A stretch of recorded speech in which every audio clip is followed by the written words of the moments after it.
In order to use the oscilloscope, click on the link Virtual Oscilloscope to open up a new tab.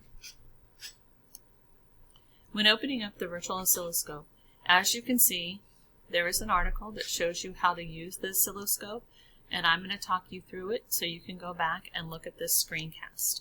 I have an ad open, so I'm going to close it right here. So now if we take a look at the oscilloscope, you can see that it is picking up any sound there is in the room, but it's moving so fast we want to be able to see what that sound looks like. So I hit the freeze. Wow, that's my voice, but it's hard to see it because it's so small. So we're going to go down here and we're going to change a couple of things. Right here, this means seconds per division. So this is our scale. This is your x-axis, which on the oscilloscope, your x-axis is time.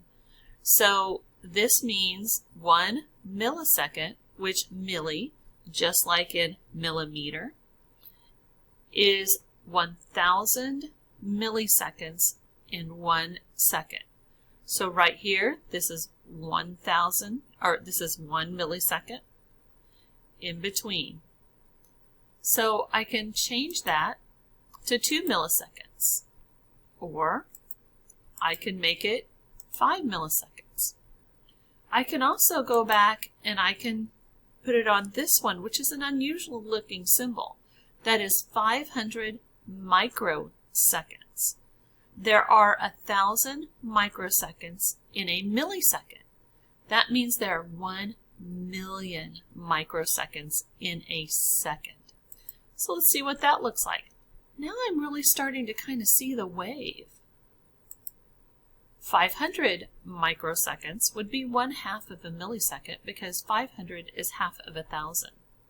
I could do 200 microseconds, 100 microseconds, or 50 microseconds.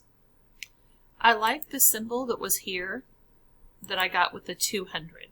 Now I'm going to look at the volts. This is volts per division. This is my y-axis. This tells me that there are 5 volts per division. So there's 5 volts from here to here. My wave is really small and it's hard for me to see. So let's try 10 volts. So now from here to here is 10 volts. It got even smaller. Let's bump that up to 2 volts. I can see it a little more. Now let's try 1 volt. Wow, now I can really see that wave. And that's my voice at the time.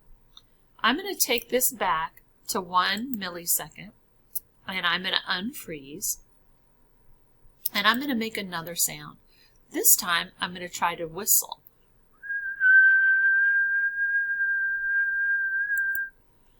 Wow, now I can really see the wave that represents that whistle. We can see it's kind of scratchy when we see it here. It's not real smooth, but we can see the frequency and we can see the wavelength. So the wavelength, these are pretty close together. I'm going to see if I can make a low pitch sound. And if I'm going to compare the frequency of 2 sounds, I need to make sure that I keep the same seconds per division and volts per division. So I'm going to make sure that my scale is the same.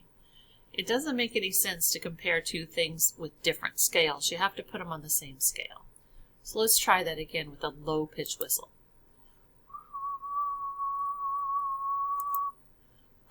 We can look at it and see there's a difference in the wavelength. These 2 are much closer together this time. Sound is a lot of fun, and it's a lot of fun to play with.